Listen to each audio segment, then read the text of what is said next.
Hello and welcome to this audio commentary for Fright Night from 1985. That is the Tom Holland directed original and not the 2011 remake. And just to be sure, this should be a 1 hour 46 minute copy of the film. If you're watching that, then you have got the right film to watch alongside this commentary, which is being recorded as part of the Rental Breakdown project, which is looking at the history and cultural impact of blockbuster video, and this is a side part of that project. This is the first commentary that's going out, and it's because this is a film that is particularly close to my heart, and it's also dealing with the aspect of horror hosts, which I've worked in. Now, what we're looking at right now is actually a backlot on Disney, which is threw me off. I'll point out a moment when it's a bit more obvious, but I originally thought this was a location set. No, this is a backlot. And if that sort of bait and switch wasn't enough, there is another bait and switch happening right now, probably one you're a bit more aware of. We're going to be toyed with here. We're being played with between, are we watching that typical horror film, or are we watching something a little bit different? We are sort of led to think at the very start of this that we are watching the classic horror film. We started on that more gothic house that looked a little bit like the Bates Mansion from Psycho 2, which Tom Holland wrote before this. But we've panned from that onto a bit more of a normal house. And there's a lot of thematic resonance there. Of course, the audio from this is playing another trick. So on one level, we're not sure whether this is the actual audio of something happening, and then we find out that it's just a film. But we're also being toyed with a little bit over whether the sounds are more sexual or more horrific. And that's been something that's been played with a few times in movies. The most recent example that comes to my mind is the rather execrable The Craft Legacy, absolute disaster of a film, but it used that idea as well. And the film doesn't do that just for a gag, it does it because thematically it's very relevant. How sex and horror interact in this film is sort of very important, but we'll get into that as we go. Because right now I just want to point out the fact that Peter Vincent there is going to hold his steak backwards. I absolutely love it. Okay. So there was Roddy McDowall as Peter Vincent. We'll talk about him a bit later. But now we're going to move on to our main characters, and we're going to get some lovely design here. So see that sign, that Coors beer? Well, there's no way that Charlie Brewster is old enough to enjoy a nice Coors beer, but he has a sign for it. It's a sign that he's interested in it, even if he's not ready for it yet. And here, he's with his girlfriend Amy. They are not on the bed. Now, you can see they're rather involved with each other, but it's another way that he's interested in something that he's not ready for. This is going to be the big character arc for Charlie Brewster, our protagonist in this, played by William Ragsdale. At the time of filming this, I think he's about 24, was playing a 16-year-old. Amanda Bierce there playing Amy and playing her excellently, I believe was 26 at the time of filming. With her, well, you know, they're both Dawson's casting, as it's called, where you have much, much older actors playing high schoolers. But in her case, I think it works particularly well. There's a thing with Amy where she needs to very much evolve from the girl into the woman. That will come later in the film in an incredibly memorable scene. And, well, she'll transform in a couple of ways, as we'll see. But the fact that Bierce can play young and play an actual adult is really helpful. Now, Ragsdale and Bierce had actually worked together before, so it was a little bit weird that they'd come back onto the same film together. Weirder still, Bierce had just worked with Stephen Jeffries on another film, Fraternity Vacation. That one I don't believe has quite the sort of longevity and cult status that Fright Night has acquired over the years. But I do find it weird that they were in that together and also had a kiss shared in it. It's not a film that I think I would have come across if I hadn't been researching this. Now this is talking about films that have aged a bit. There is an aspect of this that sits a little unusually and uncomfortably with my analysis, and it really is just in this beginning.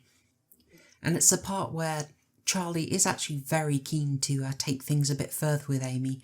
That is sort of what his mission is, it's sort of what his character arc is, to grow up to be able to do that. This is a very 80s film, of course. I absolutely love Amy there, she's so funny. She's getting the comedy, but she is not overplaying it at all. Anyway, the fact that Charlie was keen to go further and Amy stops him does sit somewhat uncomfortably with the analysis, but I think we'll see, even though he's willing, he's maybe not especially ready, if you get me, not mature enough, if you get me. And the other aspect that's a tiny bit uncomfortable is the fact that he is, I would say, rather forceful, rather rough, and it's something that is a bit jarring. You know, we are meant to like this guy, and we do like this guy in the course of this film, but when he's being rather forceful and pushy, and I think for modern audiences kind of going a bit over the line, not really listening to Amy and pressuring her to go further, it doesn't sit well. It is an aspect that you can see is very much... You can see it's something that's very much normal in an 80s context and probably for most of history, but I've got to say to modern audiences, it doesn't sit as well, but it is a very minor aspect of the film. What is more relevant to the analysis is that when he was actually called, when he was actually called onto the bed with Amy, she was ready for that, but he found a reason to look away. He was distracted looking out of the window at something else, distracted by some guys with a rather large package, which will be relevant to one of the other themes we have to discuss. I'm not going to make it a mainstay of this commentary, or at least I don't plan to, but we will have to talk about one of the readings of this. Because as part of the theme of this being a kind of Bildungsroman where Charlie has to face a challenge and grow up and actually become a man, then one of those readings that is that a thing getting in the way for him is that he's closeted. And this isn't one of those 2020 readings where it's absolutely reaching. This is very much built into the film. It is built consistently throughout it in some rather witty ways. But I feel if I were to stop the commentary every single time there was a line like that, it would get quite repetitive. In fact, there is a line that's going to come up any second in this. Let's see when Ed drops it. I think it's any second. Brewster, to surprise you. Thanks, Teach. Hey, Amy. Amy! Did you finally find out what you really like? Buzz off, evil. Call me anything you want. There you go. Did she finally find out what you're really like? Wink, wink. Yes. There is so much like this in the film. So I am not going to highlight it every time, or at least I don't plan to. But maybe I'll play you a little fruity kazoo every time we get something, just so you can watch out for that.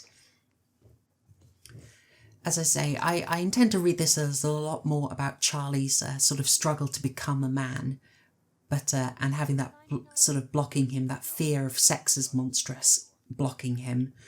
But at the same time, you can also read it as a sort of a closeted guy having a sort of monstrous internalized vision of the kind of relationship he would like to be in. You can take it either way, frankly, as presumably can Charlie.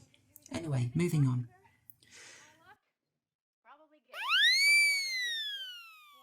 There was a nice little touch there on that model, who, very small role, rather memorable, certainly memorable for William Ragsdale.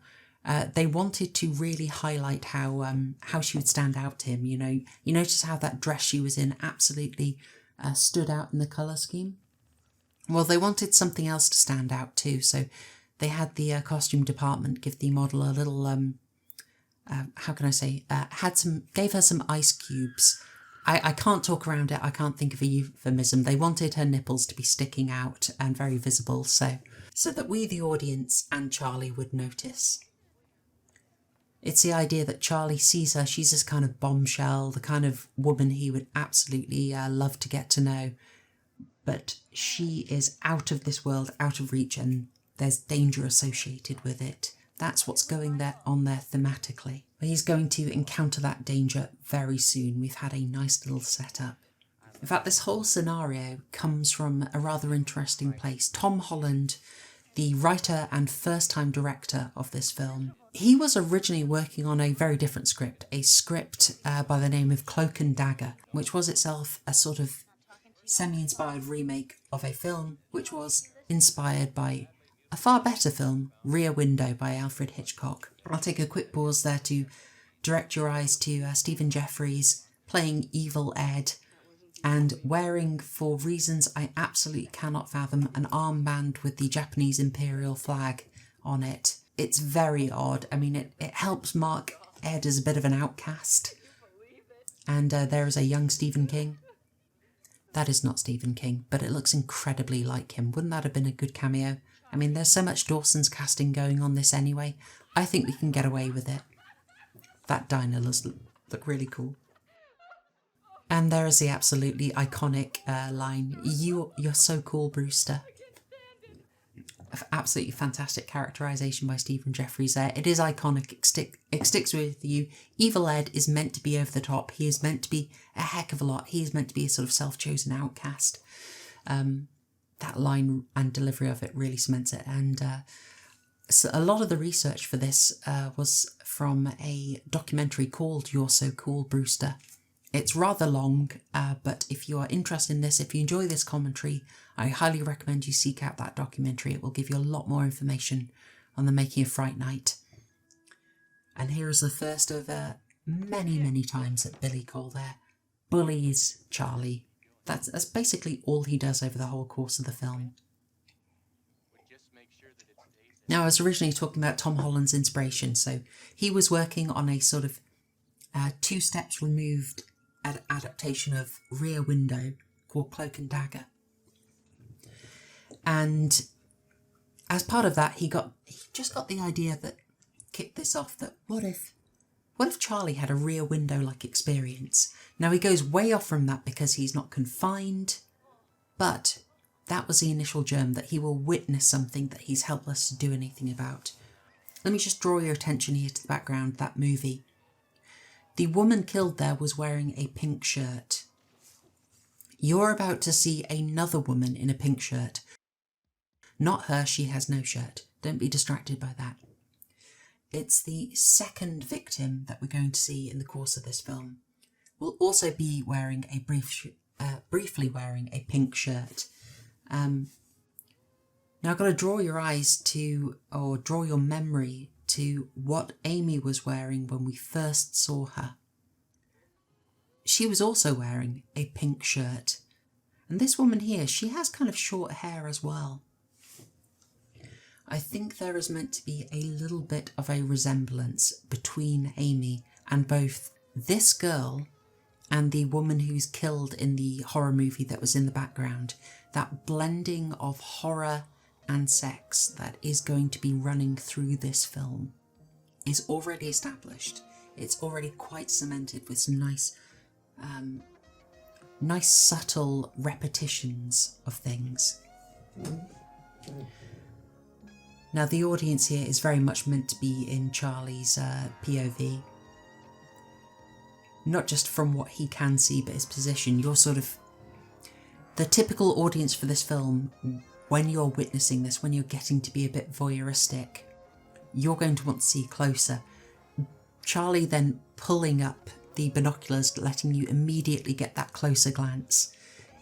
There's a bit of audience wish fulfillment there. You can see why it lands so well with a teenage audience. You're in Charlie's position, sort of on the cusp of things, but not actually experiencing them yourselves and wondering about them. And there is a sense of danger with that. And that is that sense of danger, that interest but fear that is going to drive Charlie throughout the film. Now you see that he actually managed to wake his mother up there. There's no father in the picture that you'll notice. And I'm always wondering how much to take from that. the mother and how much she's able to sleep through things will be a sort of point of humour during the first attack on the house that Jerry Dandridge, our vampire, does. We'll see that very shortly, but that's a minor point of maybe inconsistency in comedy, maybe some heightened reality you might like to say to sort of excuse it. We don't have strict realism in this film, but we do try not to cheat too much, I think.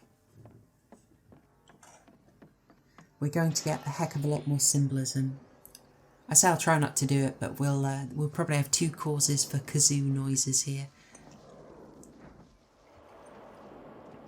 I mean, if I'm not going to play the fruity kazoo for the 2 chaps saying you need to take a purse when you're going out, you know, I mean, what would be the point of it? So here, Charlie, kind of torn between 2 worlds. His mother's calling him in, but then there's the 2 gentlemen he's aware of who he's interested in. They're living the kind of life he's fascinated in one way or another. Look how mature they are. Look how strong they are. How refined. But for the moment, he's not ready for that. He's going to be called back in after seeing that little symbol of temptation, the classic apple, a symbol of temptation being thrown out to him. So he's not ready to go into their world, but he's going to be called back in by the mother and offered a cup of cocoa. It's infantilizing. He knows he's not a child, but as for the next step, that's maybe a bit much for him now. Now, as I said, it was Dawson's casting, but I think William Ragsdale does work for this quite well, and he gives a really good performance. Charlie Sheen was actually auditioned for this. He was considered for the role of Charlie, but he didn't go for it, or rather Tom Holland didn't think he was right for the role. He thought he was a bit too handsome, and I've got to say, I concur with that. The appeal of this is that both Charlie and Amy there, and Ed as well, they're very normal. They're very sort of boy next door, girl next door. They're very relatable. In a sort of Hollywood way, you know, they would be very appealing. By the way, in the back, that is a matte painting. I said that we were on the Disney backlot. Once I watched the documentary, You're So Cool, Brewster, they pointed out that that is a matte painting, and I'm afraid I can't unsee it now, so now you can be aware of that as well. So, Charlie hasn't been believed by his mum, but he's not going to drop the matter. Of course, you can't drop the matter because we do all need to grow, we do all need to evolve, and that's his challenge here. But what does he do? He calls on the authorities. He's not doing things... He is taking his own action, but he cannot be fully independent at the moment. He has asked the authorities to step in and assist him in what he's concerned with. Now, there's some really interesting work here. I want you to look at this excellent actor playing the detective there. Now, there's some really good and subtle stuff happening with this detective here, played by Art J. Evans. I don't know how much of it is deliberate, because in the documentary I saw that Evans was the only black guy who was auditioning for the role of the detective, but the fact that they cast him does actually help. I want you to look how short he is. So it's not just that he's black, it's that he's also short, so he's been brought in as the authority to this situation to help Charlie achieve what he needs to do. But once he's been brought in, compared to the threat, the vampires he's concerned about, look how short he is. So not only is he, the detective that is, someone who sort of visually does not belong, someone who sort of stands out, but he's also diminutive and therefore less capable of solving it.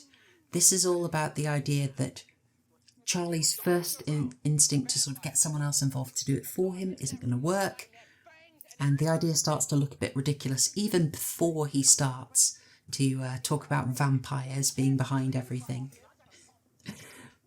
But I thought that was a subtle little thing here. Ragsdale is going to crouch a little bit and bend his knees to make sure there's not as big a height difference.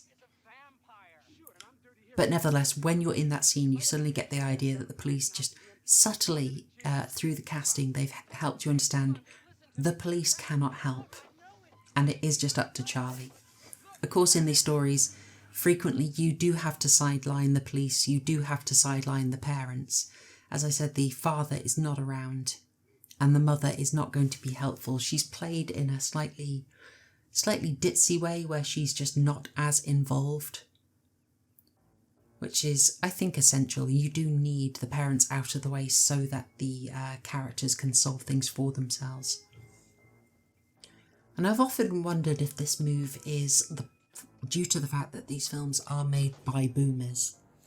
So people who had far more liberal, far more loose childhoods, where they had a lot more freedom and license to do what they want, and have sort of passed that on to the children they raised. I did wonder about that, if that's why they sort of have ended up writing films where the parents are out of the picture. If it's because of their desires, or if it is just because of their general parenting style. Either way, you see it a lot. In the next film I'm doing a commentary for, A Nightmare on Elm Street, they really deal with that very, very pointedly, rather than it just being an aspect of the film. It's something that Wes Craven really comments on, but I will save that for the relevant film. Right here we have something else essential. That is the grounding of the rules for vampires. Now, it's useful here, but it's going to become even more useful later on. Incidentally, it's kind of adorable that Charlie was only able to pay Ed $8, which I looked that up on the inflation calculator. In 2024, that's about $22 in current day's money. Where and when do you expect the vampire to attack? In my bedroom tonight.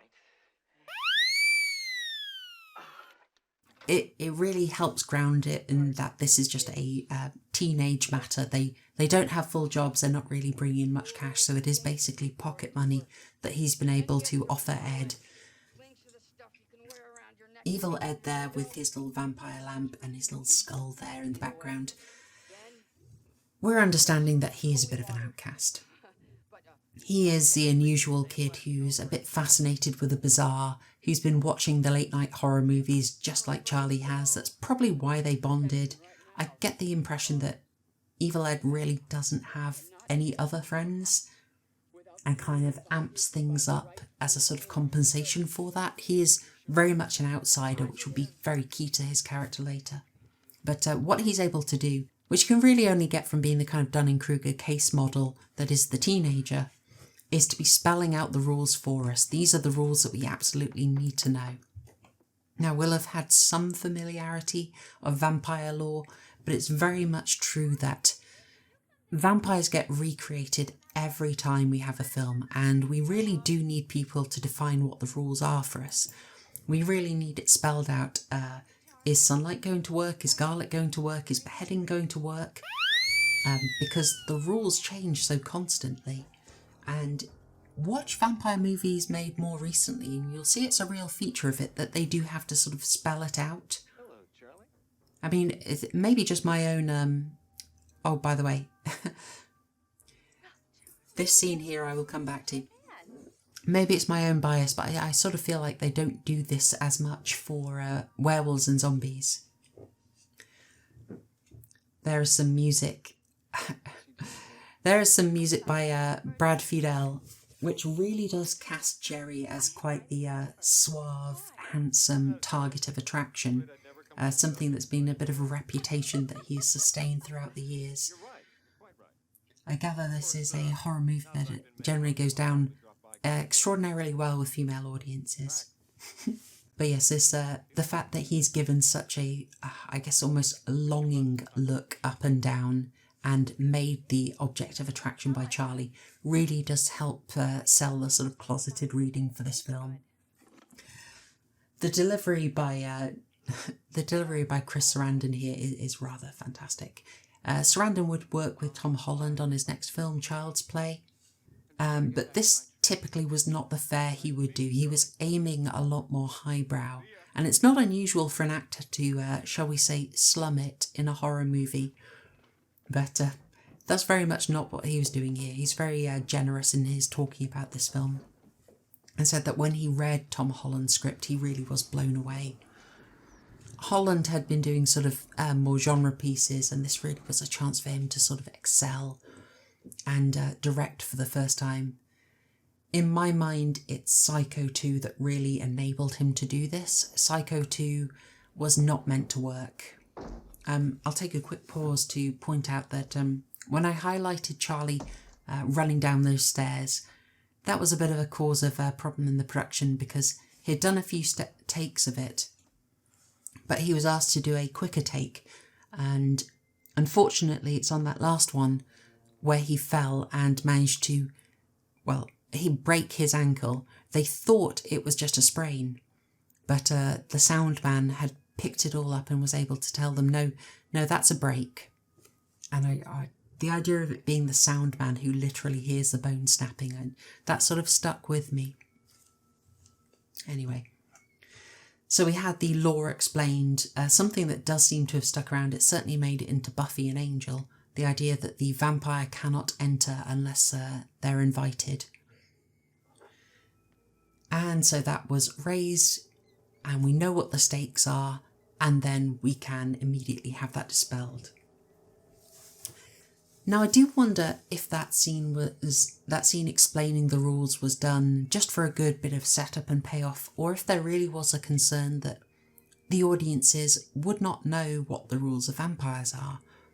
I don't think it's quite the same environment where we have now, where you have so many different versions that you're just not sure. I wonder if it was more that the audience had lost familiarity with them.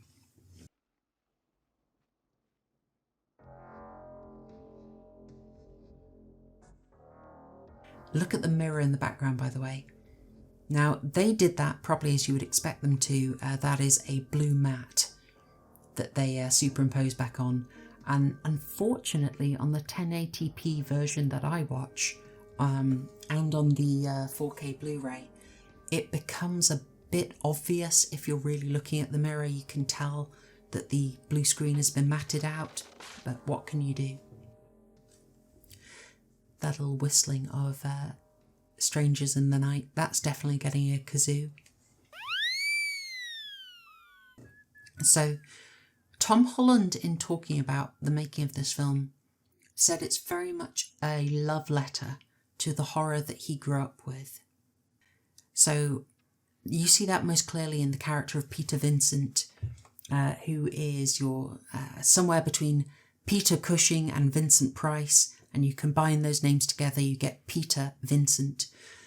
I actually, in doing the research, I had to correct a misapprehension, because I thought the name came from a different place. The feeling was that at the time this was being made, the audiences had fallen a bit out of love with vampires. They had fallen out of love with Hammer Horror and Amicus. Certainly American International Pictures, Roger Corman's outfit was very in the distant past. It wasn't the glory day for that kind of film. That is, I would say, lovingly, I don't even want to say parodied, but maybe affectionately ribbed, shall we say. I mean, if you are going to have your monster hiding in the closet, how are you not going to get a gay reading? Anyway, there'll be a little line here about we wouldn't want to wake your mother, would we? She will wake, but it is going to take her a heck of a long time to do that. I mean, that should send her storming out right now, but as I say, a slightly heightened reality is what this film is set in. And this look of Chris Sarandon, he is so handsome and smouldering. It is fantastic. It really does feel like that updating of the vampire for the modern audience in the best possible way, which is what Tom Holland wanted. He looked at the old Christopher Lee Hammer horrors, where the vampire is a cut above, is suave, is more worldly. And so in this film, he's in a somewhat provincial suburb, and he's coming in with class. He's coming in bringing this love of art and antiques, and that's how they've managed to update the vampire so that it makes sense in this world. at the same time, you know that Holland is expressing a lot of disdain for the films that were going about as horror at that time, but we'll save that for the scene where that comes up. I believe I started talking about Psycho 2, and I think I'll just conclude that thought. Tom Holland had picked that up, and it was originally meant to be basically just a cable movie. But it's sort of ridiculous that it even happened, to be honest, because obviously Alfred Hitchcock's Psycho from 1960, it is absolutely iconic, it is absolutely groundbreaking. And the idea that you would make a sequel to it is so absolutely audacious. It really stands out. I mean, nowadays, a sort of sequel coming 20 years after the original film is something we're kind of used to. But Psycho 2 really, really stands out as just being completely unusual. And Holland did such a good job of the script. It was good enough to convince Anthony Perkins to come back, which he was hesitant to do. And it was then, and that alone was enough to convince the studio to then actually release it as a general theatrical release, which it was not going to get. And I think it is that success that helped Holland be able to get the directing role of this instead of just being responsible for the screenplay. I mean, you see all these great little shots here, like that shot of Amy's photo smashing, really sort of establishing what's at stake. You really see it's great, he did the job. I do not get why Jerry spins around there, though. That does throw me off. I suspect that's some kind of reference. I'll also note that in this updated, sharpened remastering, they fix this effect shot. So you saw originally, in the original release, before that reveal of the face, it's a very tricky effect to do that all in one, to get the pencil out in one. The documentary talks about it in some detail, but originally there was a reaction shot cut in from Charlie looking at the wound, which takes away all the benefit of going to the effort to be able to do that pencil withdrawing shot in one. It's a bit of a disappointing one, so I'm really glad that they fixed it in this little edit. Now, as much as they've made Jerry sort of very suave, very admirable, very desirable in his regular form, they also developed, and this is a very 80s thing, I feel, they developed that the monstrous side of him is much more than just fangs. They've really gone out and emphasised that inhumanity and made him extremely ugly. I mean, this is an 80s film, so we have access to animatronics, we have access to latex effects you could not do previously, and a lot of this film will be driven by the need to sort of one-up what was happening at the time, to use the most up-to-date technology they had to impress the audience, which was coming to expect it. But at the same time, they are trying to deliver a far better story than they felt was going out at the time.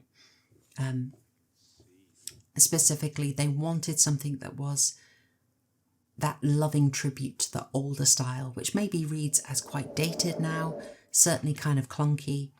When I watch them, there is an aspect of clunkiness to them that I can't deny, but there's also a great charm to them, and that's something I really see in this, a great charm. Here they're just sort of setting up for you the transformations. They're trying to make sure that you've got the awareness of what you're likely to see going forward in this film.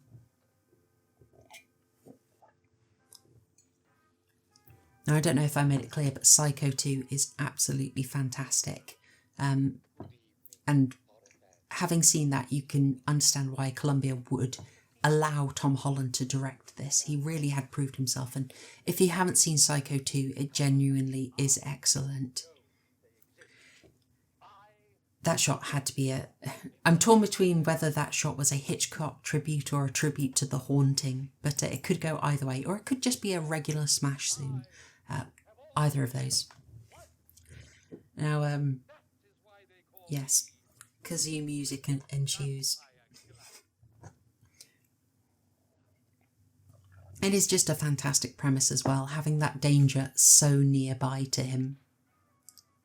That kind of small world, where the danger is so proximate, it really works. Now, unfortunately, it was pitched in the trailer as just a straightforward sort of hardcore horror movie with none of the comedy aspect in there. None of that charm was really in the original trailer, which I think is misselling it. Now, I'm glad it didn't ruin Fright Night at the box office. Obviously, coming out in 1985, it had some very stiff competition from Wes Craven, but it still managed a very successful box office run, which guaranteed it a sequel, which we won't, I think, really go into much detail here. But I think it would be a hard one to pitch because, okay, it's not a straight horror, but it's definitely not a horror comedy either. It's more that there are moments of humour in it and moments of, I would say, great charm and a much greater focus on that sort of character development. It's a story of a boy growing into a man, but told within the framing of a horror story. And I don't know how you really pitch that in the simplified world of the movie trailer. Nevertheless, luckily audiences saw this, the audiences loved it, which is why we're talking about it today. This is a cult film and deservedly so. It's maybe so popular that it's harsh to even call it a cult film because I think it's fairly well regarded generally, but nevertheless we'll stick with that label. And it's quite fitting that just as this film is effectively a tribute, a very loving tribute to the older Hammer style of horror, this inspired its own loving tribute. I look at something like Stranger Things and I just see Fright Night all over it. That thing where your focus is on the children out in their own world having their own adventure and encountering the monstrous. I feel that is taken directly from Fright Night because nothing else has really done it quite as well as this. Now, as part of this, Roddy McDowall there is very much standing in for the older generation, the Hammer horror generation of the 60s to early 70s when so many of those were produced. And he's encountering that new generation that this is made for. With Charlie's interest in the old way of doing things and the old films, you almost feel that in itself is a stand-in for his failure to grow up, which is his main challenge. There are some nice pointed commentaries here from Peter Vincent. He's going to point out about the world, the generation I should say, of Charlie, is that a lot of that charm is gone.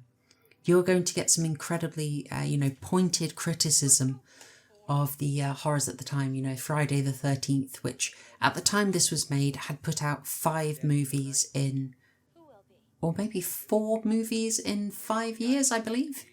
I think there's yes, I'd only got up to 4. But there was a general, I think, sort of cruder tone in the horror. An overuse of, as he says, the masked maniac. And it's a little disenchanted, whereas Fright Night is just a very enchanting film, I feel. A great deal of charm about it. Now, originally the plan was for Vincent Price to play that role. I think I'd started talking about one of the misconceptions I had, which was that I believe the inspiration for the name of Larry Vincent, of Peter Vincent, actually came from a chap called Larry Vincent, who was a horror host who played Sinister Seymour from 1969 to 1974. His show was also called Fright Night, and I just thought that was far too much a coincidence. But it appears that maybe there was an awareness of Larry Vincent, but then a desire to bring in the reference to Peter Cushing as well. So you can get the tribute to Peter Cushing and Vincent Price as well. But I originally had my doubts about the name being inspired from Peter Cushing and Vincent Price. As I was saying, the original plan was that Vincent Price would play Peter Vincent. Price wasn't really one for the Hammer horrors, but he was in American International Pictures a lot. I don't believe he did any Amicus productions. Those would be made in Britain. But Price was very well known as a horror host. You can find his audio recordings for The Price of Fear. So he did that role. It would barely be acting for him, to be honest, because he basically was that character. But unfortunately, Vincent Price's health at the time wouldn't allow it. He was suffering, well, we won't go into big details. The main problem would probably be Parkinson's. He was acting at the time, but I think this would be a bit much for him. If you see photos of him from that time, you can understand that it probably wouldn't be a good idea. However, Vincent Price did meet Tom Holland. They met at one of Roddy McDowall's dinner parties. There is a cute little tale about how Roddy McDowall used to hold dinner parties twice a week, and one of them in the middle of the week was for his straight friends, and the one on Fridays was for his gay friends. Roddy McDowall belonged to the latter camp, which I think lends his film a certain amount of poignancy.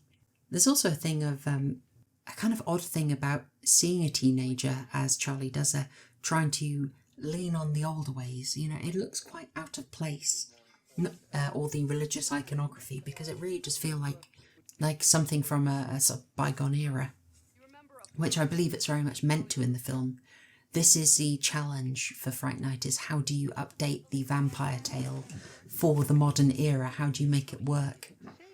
I think that that scene was quite good at showing how much of a problem there is, how much of a clash there is.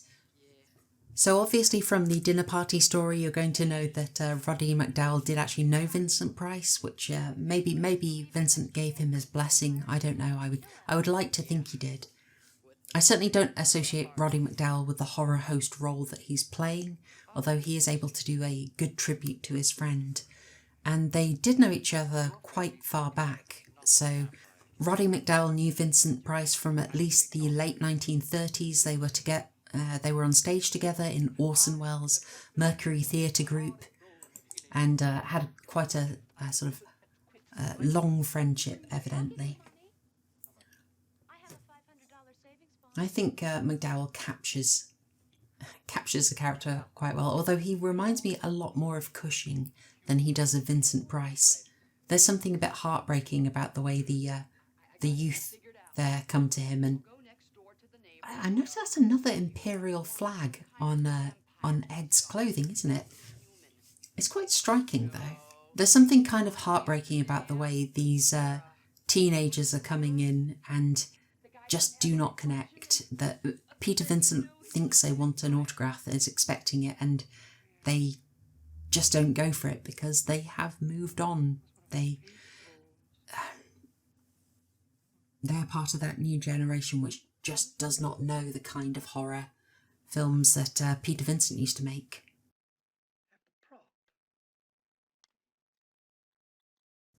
Okay, so now we are going back into Jerry Dandridge's house, Jerry and Billy. But it's even just interesting that the vampire has a surname, that he could just be a regular guy. Now, it might seem quite a minor thing, but all that fruit on set and the fact that he's going to eat again, all that is coming from a little bit of research and an idea coming from Chris Sarandon. His idea was that since the vampire is coming from the bat, that they'll probably be quite fond of fruit, you know, like the fruit bat is. Nice catch. It's an odd choice. It's not something I've really seen picked up elsewhere. It's not something I've seen picked up in other vampire performances, but I think it's his own unique touch in the role. Now this is a lovely bit of interplay. Again, setting up the rules for you without it being really obvious exposition, just from Jerry saying what he can and can't do. It's really good screenwriting. There's a lot of dramatic irony here. We know that the threat is real, the others don't, and their sort of cynical approach. Gosh, I just love all these lines. Tom Holland really doing an absolutely fantastic job. Seems we don't have to go out tonight after all. His friends are bringing him over tomorrow night. to prove to him that I'm not a vampire. The fact that these guys are basically getting a takeout, they have so much fun with it. The explanations of why they cannot do it, I absolutely love it. Sorry. And Vincent playing this up where he's still got a little bit of that Hollywood ego, Hollywood attitude, even as he's having to downsize, I quite like. And there's a bit of tragedy in this. I think I would find it less endearing if it were Vincent Price in this role, just because it would be a bit too close to his own life, and it's just a little tragic seeing a star without the audience. And it's a slightly cynical aspect of a film that is otherwise so much about heart. But overall, you know, it's not too dispiriting. It does fit the character of Vincent, of Peter Vincent, I should say. It's also nice and credible, the idea that, it's nice and grounding, you know, in this cynical 1980s world. It's hard to get someone to believe in vampires. They obviously don't believe in vampires, but they're framing this intervention that they're asking Peter Vincent to do in terms of something that was very current, the psychological approach. You know, we'll play along with it, we'll coax him, and that works for me very well. Everything all set up, and you notice they're also dropping another one of the rules for you there. Yeah, the dramatic irony really helps with that world building. It's not just awful exposition dropping. But you're slowly being coaxed into the logic of the film. The fact that obviously Peter Vincent will turn up in costume because he has a good reason to, because it's what Billy needs. It helps sell it, but also we, the audience, want to see that sort of character in action again. We want to see that classic Hammer horror character doing the vampire hunting. I'll have a little bit of a disagreement with how they end this later in the film with regards to the Peter Vincent character, but we'll get there when we get there. For the moment, let's enjoy the scene. The fun dramatic irony meaning that Charlie's sincerity going up against Peter Vincent's sort of faux sincerity is going to give us a little bit of a twist. Probably enough to end an act, you might say, if we're looking at the structure of the story. And who are these two attractive young people? Ed Thompson? And so that adds nicely to this is that Charlie did not arrange this, that the characters on their own are fleshed out enough that you can see them acting without the protagonist. It really helps. It really fleshes the story out. It really helps because we get a better sense of their internal lives and their internal logic, and it does develop them all a lot more. Those little details that we saw in Peter Vincent's house where he's not just sort of on the TV, he's someone on the TV with an ego. He is someone who was on the TV but doesn't get to stay on the TV any longer because the tastes are changing and no one likes his brand of horror. Though I very much would. I find the horror host phenomenon absolutely wonderful. I would have loved to have caught that. In the UK, I don't think we ever really had it, although we were shown things like Alfred Hitchcock Presents and Roald Dahl's Tales of the Unexpected, but the sort of horror movie horror host of the style of Peter Vincent's Fright Night is not something we really had. About the closest we got was Mark Commode presenting a season of horror films called Extreme Cinema in the early 2000s. Anyway, I was talking about how you get that sort of rich inner life of the characters. So it's not just that Peter Vincent's been put aside, it's that it's then costing him his job, which gives him the desperation, which is why he will take on this rather silly mission. It adds to the believability. It really does help. We, of course, had a bit of a flashback earlier. I mean, we were talking about the character development. This is perfect. We saw earlier a little portrait of a woman who looks a heck of a lot like Amy, which Jerry is very interested in. So obviously there was a woman who looked like Amy who he loved. Bottoms up. Having fun with the tropes. Goodness. Anyway, but she is charmed. She is genuinely charmed. the fact that Jerry also has that extra motivation here, that extra interest in Amy, that is fantastic. It's that extra character development that we appreciate. I mean, how else do you... It's what you need to do if you're trying to sell this movie, if you're going to get people to actually emotionally invest. Because otherwise it's kind of a weird movie if you have your main vampire called Jerry Dandridge and just wearing a big jumper. It's not exactly easy to take as threatening, you know. And here we have the test. Everything has been set up. Part of the messaging in this film that I love, the cynical side, the ironists, they are going to get the comeuppance. Yes, Charlie looks like an absolutely massive dork, but he is very sincere and his sincerity is going to be proven right. And that's coming from Tom Holland's rejection of what he saw as a very cynical, very irony-poisoned type of cinema, where nothing really mattered as much, where everything was deconstruction.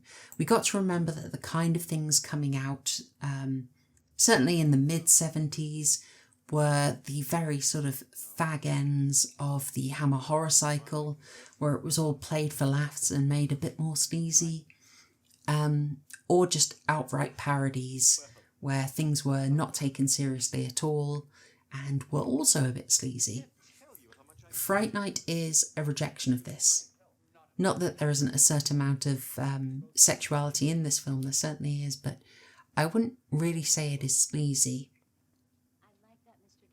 Now, if I were going to quibble on this, and I'm not exactly inclined to, you could try and make a thing of why Jerry doesn't take more decisive action and, you know, kill them here, seeing as they are continuing to intrude, but I believe on one level he really is hoping that he can effectively threaten Charlie away. Certainly early on when he invaded the house, he went out of his way to give Charlie a choice to see if he would back down and be reasonable, but he did not go for it. Whereas this, I think the implication is that his friends are vulnerable. Peter Vincent is going to talk him out of it, and that should work. Hopefully he is believing that Charlie is actually sort of cowed by this. He's relying on it. He also, even though he very easily could take them out, he sort of has the incentive not to, because if they were to go missing, then the police would most likely be asking him, you know, why is the boy who just called us about you gone missing? It wouldn't look too good, would it? So we do have a very good in-store explanation for it. More interestingly, there we have a confirmation for Peter Vincent. A lovely little twist in the story played off, where a man who was very cynical, has sort of lost his faith in things, is now going to gain the faith once more. And that really fits in with the overall ethos of Fright Night, that this is about re-enchantment. It is about de-cynicism. It is getting over our irony poisoning. It's about getting over our irony poisoning, which I think we could all stand to do. Interestingly, the relationship between Billy and Jerry, not getting any clarification there. What did we have? Roommate, live-in carpenter. I think live-in carpenter, by the way, could be an excellent euphemism, and I think we should all start using it to view Peter Vincent as camp. But there is an early interview with Tom Holland where he's very explicit about this. This isn't camp. This isn't irony poison. This is sincere. Peter is playing it up a bit camp because he's doing it for Charlie. But he shows a moment of vulnerability there that Roddy McDowall delivers rather excellently. Now I do wonder a little bit about what they are doing here, why they have gone from the house, which is, you know, directly next door. Is it just seeing Evil End home? Is it seeing Amy home? I wasn't as sure about that. Kill me, Charlie, before I turn into a vampire and give you a hickey! I gather that this was actually quite difficult to shoot, that this is a real alleyway, so this is a genuine location, and people weren't super happy about this being filmed outside their place in the early hours of the morning. I cannot think why. But yes, they had problems with people throwing garbage down at them and shouting down at them. Ah, the urban environment is not all that charming, is it? Here we have the setup again. Also wondered if fruitcake was a bit of a euphemism that was thrown in there by Evil Ed. Because we have to have the moment in a classic vampire story where you have your Renfield character, and obviously it is going to be Ed. He does fit the mold, doesn't he? So Brad Fiedel is doing all the music for this, including all the stuff for the background horror movies that you only catch very brief glimpses of in the TV. He had to do the music for all of that. And that the main theme that has that, I want to say sensual, sort of alluring, it feels like the kind of thing that you might have on a sort of stereotypical porn soundtrack is built into that. Like, he builds that in because the sort of seduction aspect of Fright Night is very important, and the film isn't afraid to lean into it. I mean, as I've said repeatedly, the sort of move from boy to man is Charlie's quest, and therefore you can understand why there is a sort of seductive aspect to the music as well. It's not just a danger, it's not just being chased down the alley. It's not sort of classic violins shrieking at you. It's something that feels very different. Obviously, if you lean towards gay reading, then this is prime fodder for you. Now, we're talking about the updating of the story. You still have to have the mists, even if you're in this urban setting. You've got to have the mists brought in. It's absolutely classic. Just wouldn't be a vampire story otherwise. It is also going to help Jerry look absolutely fantastic. Now, why is there gay subtext in this? I've never been all that sure. The director isn't gay himself. He says he has many gay friends, and obviously if you're working in show business, that is not exactly surprising. But it's a very interesting move. At the timing of it, it's, you know, very much the earliest days of the AIDS crisis, so maybe he was getting an awareness of that, and some of the subtext of that is in this scene, but I mean, this scene in particular is where you see so much of the subtext. The sort of fear that Ed has about, when I talked about the characters being built up and they're not just supporting characters, they do have their own thing. Ed here is being given a way out, but the feeling of you're being bullied, you know, you don't have the courage, and he can make you strong. If you're taken in his arms there, the subtext is absolutely rife. So I'm not exactly sure why Tom Holland did that, but it does add a very interesting and very unique element to the film. And the more subtext, the more messaging you can look into, the more fascinating it is for me anyway. We don't necessarily have to take that reading. Certainly not all of the actors were aware of it. If you're looking at the interviews, you get a sort of mixed messages. So the actor playing Billy Cole, he felt he'd been sort of tricked into a couple of shots for it. There was the one where he was washing Jerry's hands, and it was suggested that he sort of kneeled to do it, and then the framing of it made it look like he was doing a much more intimate activity than washing Jerry's hands, let's just say. But the actor had totally missed this until he saw the screening and was like, oh, I see what you're doing. Okay, we're going to move from one iconic scene to another now. By the way, is it possible to have an 80s movie without someone running through a kitchen? Such a trope, it always stands out to me. Are kitchen staff just cool with that? Alright, when we're talking about how things have lasted, gosh, I think that's about the only time I think I've seen kitchen staff come out and express irritation at that. The scene in the club is going to be absolutely amazing when we get to it, but nice and iconic stuff. But yeah, the fashion in that maybe hasn't dated as well. Jerry is going to somehow look incredibly suave whilst just wearing a jumper, which I think shows you how much it is about the acting there. Okay, we're about to get a preview of some of the effects team being very hard at work, and there's a fair bit we can say about them. This movie, I've praised the characters of relentlessly, but the effects are obviously very important to it. You've got to have the effects to sell it. We'll also see that theme though again, the theme of cynicism being punished and sincerity rewarded. The line from Evil Ed, I used to admire you, you know that, but of course you're a fake. What is it? That was before I found out what a fake you were. That's what I was thinking of. If you want to nitpick, the angle of the cross was put on slightly differently, but I will let it pass. And there we see those contact lenses. Why would I talk about contact lenses? Who cares about contact lenses? I have to talk about them now because they were sort of new at the time. They were new in terms of the effects. It's sort of like when we watch The Shining or you watch Rocky, you don't think, oh, there is some groundbreaking Steadicam work, because we're all very used to Steadicam now. It's quite standard technology for us to see. The contact lenses are quite new. It was very much a technology that was in development.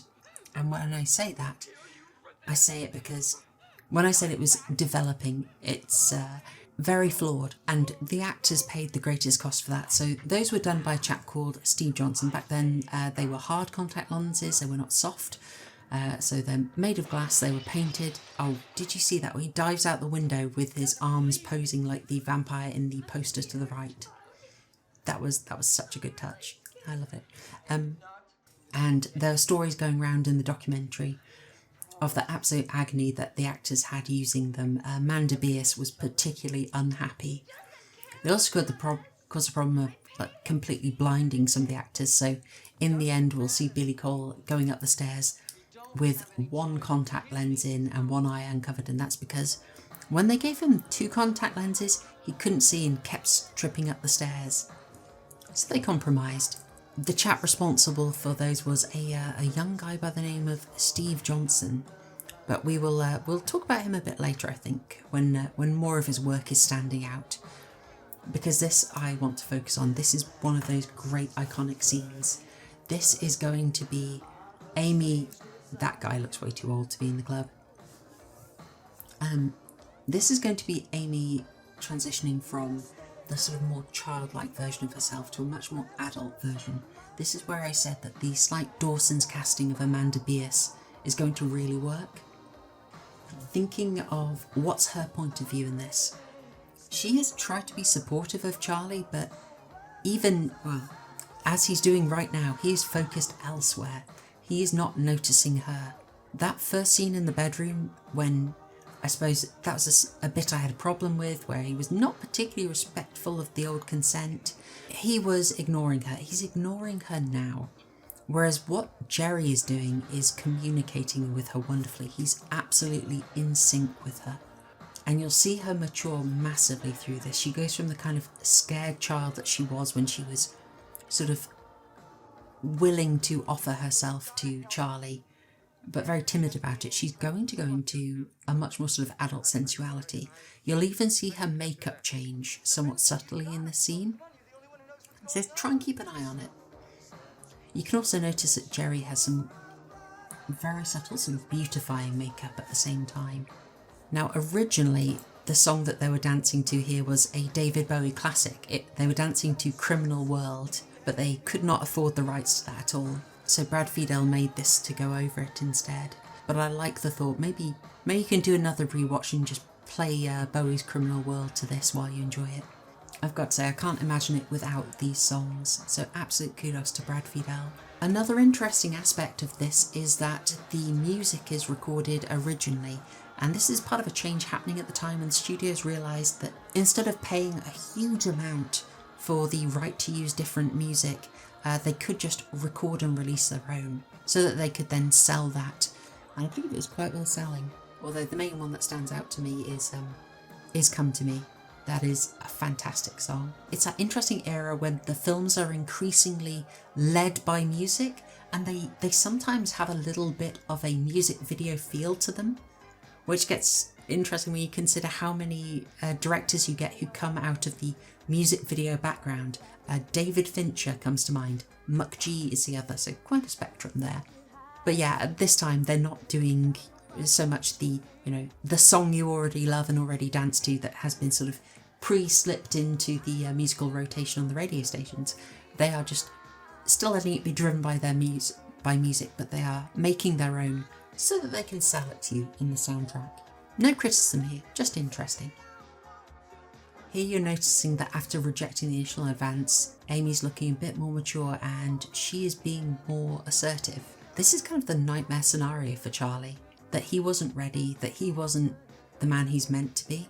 And so she's gone for a much older, much more mature guy, and he's lost her that way. That's going to be expressed via her being seduced here and her ultimately being transformed into a vampire.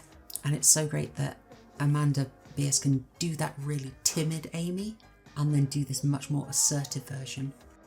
In the documentary, they said quite a lot about the sort of lasting cultural impact of this scene, including Brad Fiedel being asked to, he was asked if there was a longer version of the song Come To Me, which is maybe the most memorable song from the soundtrack.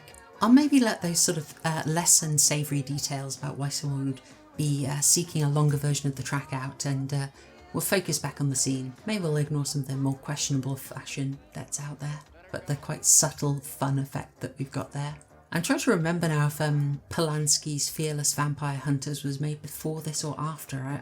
I'm going to assume it must have been made before this, but that has to be a tribute to it. There's an excellent scene with dancing in a hall where the mirror effect is the same. It's a bit more ingenious, a bit more effortful in the Polanski. They built a set with a hall full of people dancing and an identical mirrored set, and had a mirror separating them. Very ingenious. We're getting a little bit of the theme here. A little bit that Jerry isn't really the enemy, but he's a challenge to be overcome. He wants Charlie in a way to be up on his level. But yeah, that sort of nightmare vision for him of just trying to exercise authority over Jerry, and he absolutely can't, and so he just does what you expect. He makes out with Amy right there to just prove how little say in things Charlie has. Such a great effect. They've done a really good job throughout this of just communicating very casually how strong Jerry is. I'm thinking of the little moments like when Charlie had nailed his windows down and Joe just lifts them up with no problem whatsoever, absolutely casually. Just flicks a window latch off, no problem whatsoever. Anyway, nice bit of screenwriting here. In all the inevitable chaos, they are going to get separated. We are going to have our sort of end of Act 2, if you want, our sort of nadir moment coming up here, where Charlie has lost the main thing he was focused on. He has lost Amy. She has been captured. The princess is going to the other castle. So this is absolutely our end of Act 2, nadir for the character. Of course, Peter was just attacked, so they are almost at their lowest. Almost, because I think it's going to take another tumble. It's one of those nice little twists in the story where it doesn't do exactly what you expected. Lovely stuff, right? Coming out. And just really have it rubbed in. We saw a bit more of that latex work. I shouldn't just say Steve Johnson. A whole load of people. Worked on the effects for this movie. Are you one of them? What are you talking about? Are you one of them? What did he mean by this? What did he mean by this, humble viewer? What could he have been referring to? That's getting a kazoo. All right. So yeah, there were a lot of people on the effects for this, and you needed a heck of a lot of people on the effects team for this. You really did. Steve Johnson is the one who just stands out to me, but there were a lot of them. If you watch the documentary, You're So Cool, Brewster, you will see a lot of them featured and getting the credit that they deserve. Johnson just sticks out to me because he reminded me a lot of Tom Savini. Like most of the crew, the FX crew, they were really young. Like Savini started working professionally in effects when he was 14, which is quite amazing. Steve Johnson was an 18-year-old who had done one little gag for Ghostbusters, and he had impressed Rick Baker enough to get introduced around. So immediately from that, Baker gets him involved in the Great Werewolf Wars. I don't know if you know about this. The increase in effects technology meant there was a bit of the kind of space race in terms of scare race if you want to call it, and one of them settled on the area of who could do the best werewolf transformation. And there was a bit of a race between Rob Bottin, who was working on The Howling, and Rick Baker, who was working on An American Werewolf in London.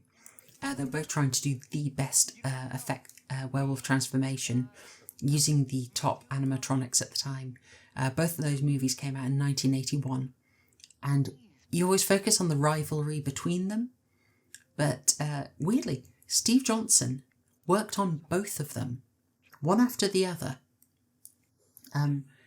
And then he goes from that to doing his own werewolf transformation in this and adding his own spin on it, making a little bit different, but having a whole load of experience from it. Johnson would later work on, well, quite a lot that you'd know. He did Blade 2, he did Species 2, so quite well renowned.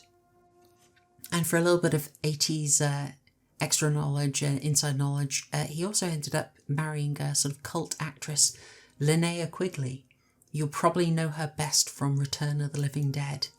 Something else that made the production interesting is that they had a lot of problems with the union. Various unions trying to say that the person they wanted to do the editing or to do the effects couldn't do it because it would break union regulations. Bit of a nightmare, but they did manage to get around it. But it did mean that it's not just in the area of FX where you had someone quite junior coming onto this and doing a very impressive role. Where's Charlie? Now look at what Amy is wearing there. Does it remind you of anything?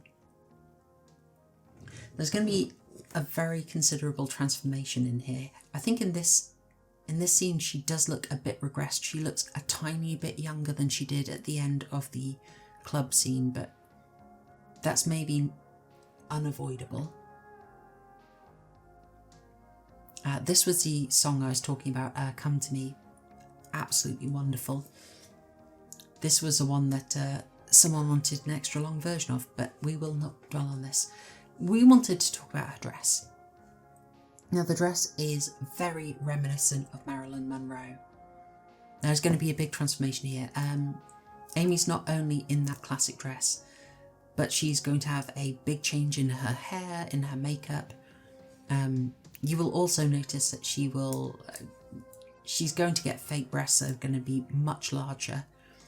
They're going to be prosthetics that Steve Johnson no doubt had fun designing. And the idea is to suddenly not just accentuate Amy in terms of womanliness and make her more voluptuous, but I think she's meant to very specifically be more the sort of vampy Hollywood image of female sexuality, like this media image. And so that's why they went for the sort of Marilyn Monroe angle.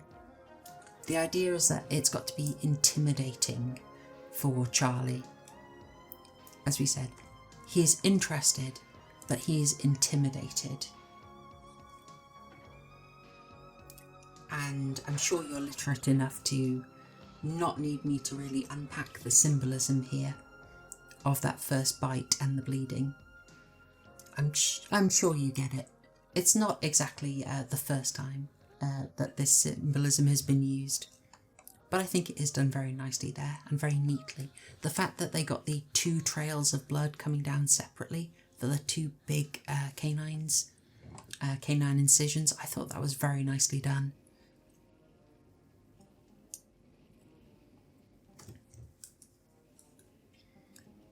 Now Charlie's going to return, but he's wearing the cross around his neck. I know that he was warned that you've got to have complete faith for it to work. That's not exactly going to be a problem for Charlie. He is always extremely sincere. That's one big aspect of his character. He's extremely sincere. And helpfully, we've been informed that it works. It's nice to know that he was ready to go from the off. Peter Vincent, ready to do battle with the undead. So do we have a kind of nadir at the end of the club scene, or do we have it in the upcoming failure? I'm not sure myself. I tend to see it as at the club scene. And this may be more of a 4-act structure because they will hit problems before recuperating. There's a nice little touch that the film that Peter Vincent referred to there was Orgy of the Dead, which I mean it's not a far cry from some of those later titles, is it? But from the very first that we saw him, we saw inside that prop bag and there was the gun there. It's the kind of thing you appreciate on the rewatches.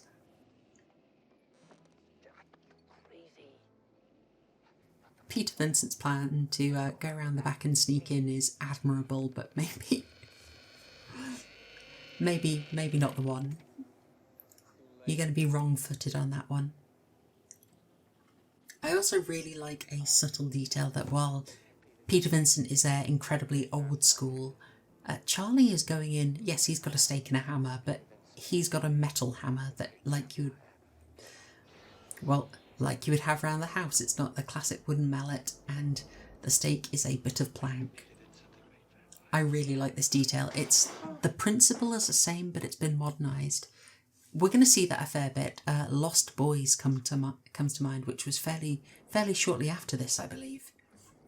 I want to say about 1987? And 1987 it is. I really like Peter Vincent's thinking in this. He has internalised some of the logic that yes, they should come back at dawn, but there is a good and in-character reason to not do that, so good writing. Although you might question how Charlie can be so sure. I think both of them are relying a heck of a lot on movie logic, which can be problematised, in fact will be problematised a lot by this film. Mostly, I would say, by Billy. Billy is going to cause a fair bit of consternation and absolutely throw their plans for a loop. Welcome to Fright Night. Sorry, I just had to enjoy Chris Sarandon's delivery there. Fantastic stuff. He's framed so nicely as well when he comes to the top of the stairs.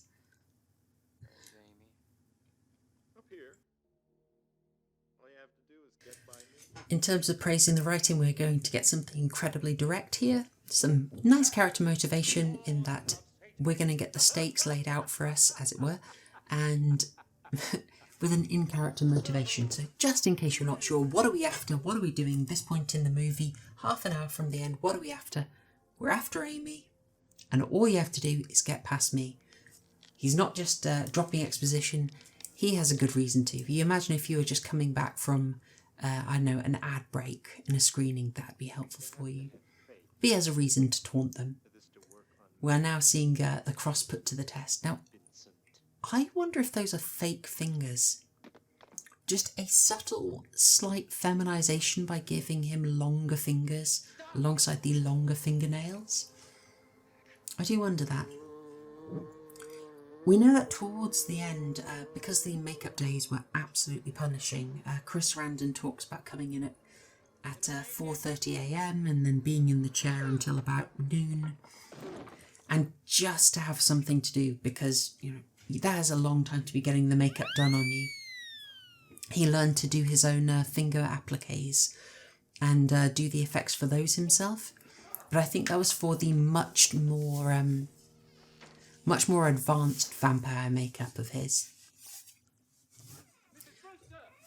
But that 8 hour, that's not even the worst of it. When we come to see the werewolf transformation, that's when we're talking sort of 18-hour makeup days for that particular effect. Absolutely brutal. I gather they did actually let Steve Jeffries just sleep right through that one. Talk in terms of modernising it, there's that nice bit where you saw the use of the cross with the fact that you have to have faith in it play out quite nicely. And then everything's complicated by Billy. Okay, the old rule about the vampires and the cross works, but Billy is going to come in and mess up your plans. I quite like that. When you first see the mother's room, by the way, early on, way back when Jerry breaks into the house for the first time, you do notice a Raggedy Ann doll way in the background. And I only picked up on this on recent viewings that it's right there, and that is where Ed gets the wig from.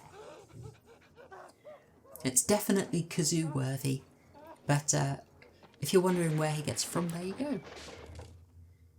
Poor guy has got the contact lenses again, and he was not happy about it. But it's very fitting here that Peter Vincent, having run away, has to deal with Ed. He has to have this confrontation now they're split up, because he was challenged by Ed before, but they didn't get a resolution. So this has to be done.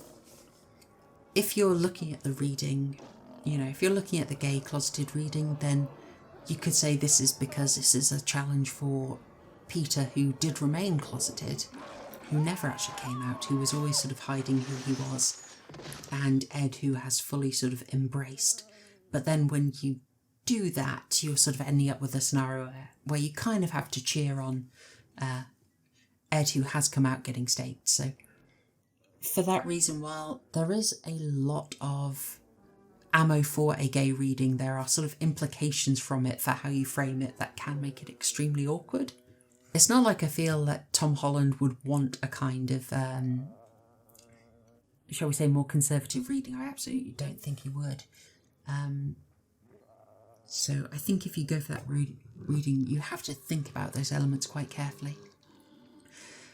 I was a bit caught out there because it's just the shot of the poor wolf moving about. I do find quite upsetting. It's the poor little thing. You can't help but feel bad for it when it's moving there.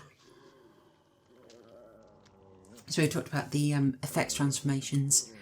This is some great learning being put into action from Steve Johnson. As we said, he'd worked with Rick Baker, he'd worked with Rob Bottin, he'd had a few years of experience by that point, so he's able to work on this.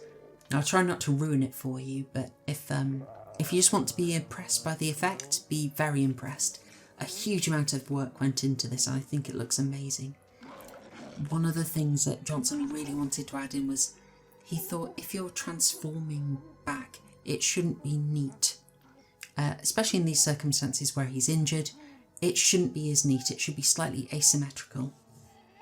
Now if you want to nitpick, go back a few seconds and you'll be able to see that the actor's arm is tucked behind his back.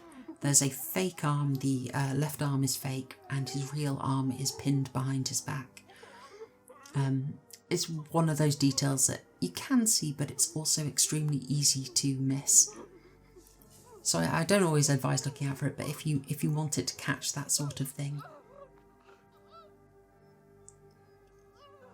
But the main meat of this isn't a sort of effect, it's the quality of the performance. I think Ed sells it really well. You don't hate him, or at least I don't hate him. I find him quite an endearing character. Maybe I'm sort of giving the game away a bit here, maybe I'm projecting a bit, but that sort of thing where you do have the niche interests as a teenager. Certainly I did with horror. You are always a bit of an outsider, and I think you see that in Ed quite nicely. That he is an outsider who found a bit of acceptance, maybe not in the best place, and it didn't end up well for him. And I think it's really to the credit of this film that they allow the kind of pathos of that. You're allowed to feel bad for Ed. He doesn't really get a chance to do anything nasty. He obviously would have, but you don't get a chance to see it, and it's just, I feel bad for him.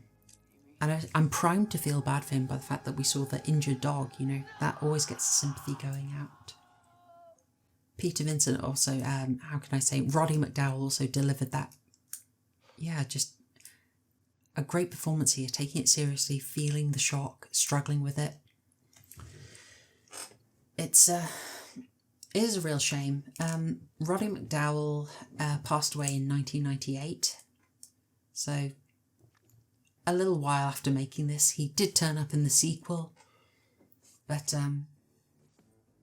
Yeah, sadly, he is not around for any of the documentary footage, and you don't get to hear him speak about this. But for me, this is a standout movie for him. I often talk about Roddy McDowall in terms of some of the really old stuff, or Planet of the Apes, but I think now I would like to think that people think of him in Fright Night, where he has a strong character with a lot of compassion and a lot of character growth. I think this is a story about him being cynical, faking being a hero, leaning into the camp, leaning into the cynicism and the irony, and then coming out of that and doing something genuinely heroic. That is the great story. And that's what I want to associate him with, doing that as a tribute to his friend Vincent Price. Vincent would die, I think, about 6 years earlier than him. But both of them died of the exact cause, the same thing. It was lung cancer for both of them, sadly. Now, I've had more screenwriting with the rule to save Amy was dropped, because I think that's kind of new to vampire lore. We do need a reason not to just kill her. We do need a sort of ticking clock here. There's something we have to do to try and save her, because we don't want to lose Amy in this. That really wouldn't work thematically, and it would also be an absolute downer. There are a few story choices in this that were leaning towards a far grimmer ending, which luckily they avoided. He's on the fruit again. I told you that was his inspiration from fruit bats. It's an odd choice once you start noticing it, because I'd originally just seen the red apples as your symbol of temptation, but apparently not the only thing intended by it. It's also a very nice detail there that they have the two coffins, the much more ornate one, and then the really standard one. It looks to me like they just pick the second one for her up at the store, the most convenient that they can get, whereas his, that's got a bit of history to it. I really like that detail. That's great set design. It just shows great production design, and this was put together by a really good pair of production designers with a lot of experience. That's a father and son team called John DeCoeur and John DeCoeur Jr. who got to work on this. So you've almost got what you want. You've got your ticking clock in place. You know how to save Amy, and this is what you're going to go for. This is our epic finale. Now, they've already failed once. We know that. The challenge is up ahead. Can they learn from experience? This is a bit that's going to throw things out. It causes a lot of consternation amongst the fans. Not just asking, what's the deal with Billy and Jerry? What's going on there? Well, we already know. He's this living carpenter. But the other question is, what is Billy? Gotta remember at this point, we don't actually know if he has any powers whatsoever. We do not know that. Oh, nice use of the negative space. What do you mean by that? So, people are going to ask this. What happens to Billy is absolutely, not showing us he's any kind of vampire. In some of the research, you see him referred to as like an Igor-like character. Igor, we should note, is more associated with Frankenstein, and he's also a creation of Hollywood. Igor really only does not appear in the Frankenstein novel, but he is created for the 1931 James Whale Frankenstein. Doesn't necessarily help explain him, but even Igor was deformed, just a human. Billy, we do not have that information. The first sign we got was a sort of bizarre strength, and now we find him just coming back. At this point, okay, he's not a vampire, but what the heck is he? That would be the one contact lens in, one contact out that we saw, that I mentioned earlier. Now, he's definitely not a vampire, but yeah, there's something going on here. Ultimately, doing the research, they have no idea, but I think that's actually a positive. It's actually a positive because this film is a little bit about the fantastical, older style world meeting the real world, the modern world that we live in. And I like the idea that some of vampire lore has trickled through to us, some of that we're aware of, but a lot of it we just don't know. And Billy is one of those elements. There is an aspect of vampire lore that just never made its way into any of the Hammer Horror, Amicus or AIP productions. But on another level, he is just kind of a way to show off. The effects team wanted to stay busy, you know. It didn't work out, you know, particularly nicely for that actor. He had to go and do a fair few sort of shots that would be shot on plates and then projected onto the scene as a composite. And he had to do some travelling for that. And then he has this great story about leaving being absolutely soaked in blood and gunk from shooting that, and then couldn't shower because the facility showers were broken. So he has to drive his 4 hours home absolutely caked in gunk, looking like Dave Benson Phillips has had his way with him. Anyway, I like that story quite a lot. This scene, I feel, leans a little bit more on the classic Hammers. The style, the framing, like I command you, it sounds a lot more arch. You're also going to see in this, as she becomes fully vampire, this is going to grow the hair out. You see, there it is. Originally short and modern, now it's going to be much more classic, much more archetypical, because she is going to represent an archetype that Charlie is afraid of, that he is feeling intimidated by. But now in dealing with Amy, how can I say, we have a slight problem of the imagery for slaying the monster by staking them, by sticking a great big long stake in them, is not exactly subtle. We do know it works in this film. It certainly took care of Billy. For very obvious reasons, for symbolic reasons, we do not want Peter to do the staking. I like that he sees her off with a cross. That's very based, Peter. Thank you. But that seemed like a tribute to magic, I always thought, the 70s film. As I was saying, a slight thematic problem for our reading. If we are not doing the gay reading, then it's a slight issue that Charlie doesn't want to stake her. Remember? The symbolism of the stake, that really should be what he wants to do, but symbolically we are not going to get it. It would be messed up symbolically, and it would not give us a kind of feel-good ending that we want from this. We do want to leave with a good feeling. The original alternative ending was a fair bit grimmer. But they deliberately worked away from it so that we would have something that we can feel a bit better about. Oh, this is wonderful character growth. I like that the cross is working for him now. Have to have faith for that to work, Mr. Vincent. Remember. There's that turnaround. He absolutely does have faith. Oh, that's lovely. As I said, the victory over cynicism, fighting irony poisoning, it's great. Lovely stuff. Now, I guess for pure variety, they don't want to go for a staking of Jerry there.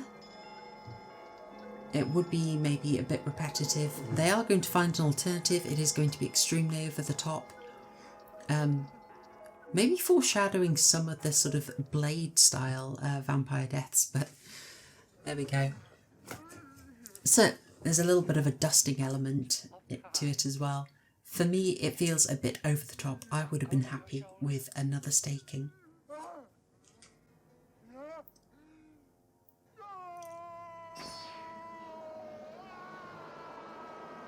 That is a really nice transition effect there.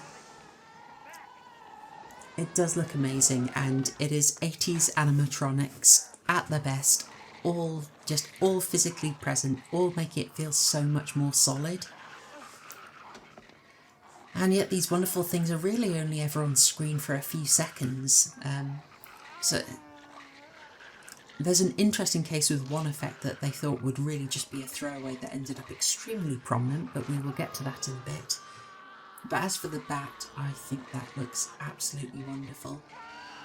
Sadly, it was a bit of a fragile effect. They did end up breaking it. And something I didn't really consider, but you see the actors talking about these films, and they described it as a much more technical experience. They really don't have an idea of how the film is going to come out until they see it. All they're aware of is sort of doing a little bit and then cutting, stopping, rearranging so that they can get the next level of makeup going, and that's maybe an extra 3 hours apart, and then they'll reshoot the rest of the scene. So it really is very broken up for them.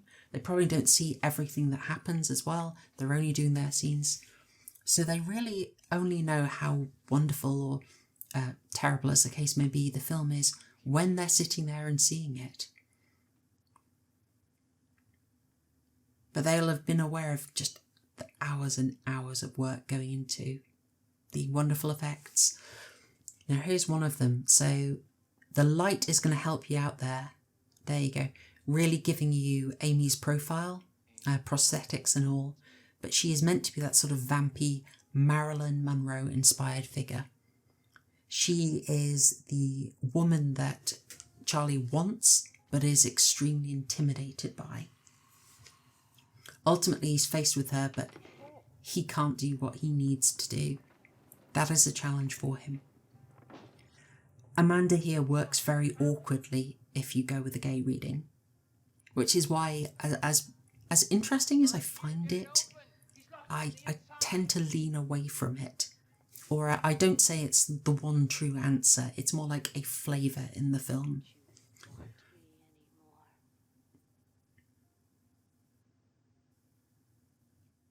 This also has great modern meme potential. If anyone wants to use this for a begone thought meme, you're very welcome. This is an effect I wanted to mention. This is meant to be a quick effect. It was meant to be a throwaway. It was done as a favour for the production team. They said, we need her to have a shark mouth. It needs to be a quick shot. Like really accentuating that vampirism, the idea that the mouth is the most dangerous thing, so we're going to absolutely blow that up. You can take some sexual readings of this. I'm not going to. I'm just going to focus on the idea that if the mouth is the most dangerous part of the vampire, enlarge that to make that scarier. But this was done as a favour for the production on extremely short notice. But they ended up loving it. They thought it looked great. So much to the effect artist's chagrin, it's in there very prominently, even though it's far from the work that they're happiest with.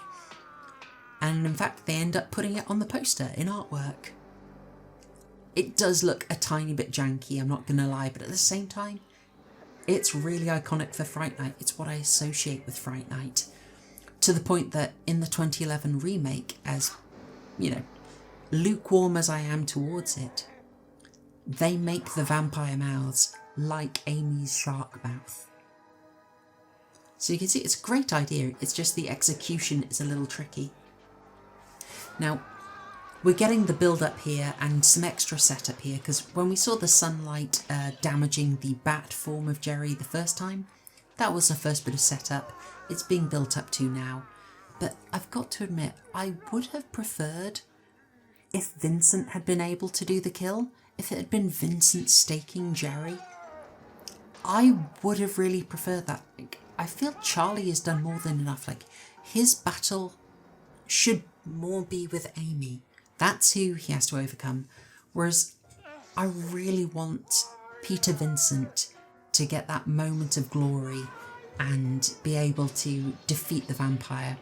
Because it had been set up and showing him doing that in the old footage, I wanted him to be able to stake Jerry and end him that way and get a chance to actually have that moment of glory for real.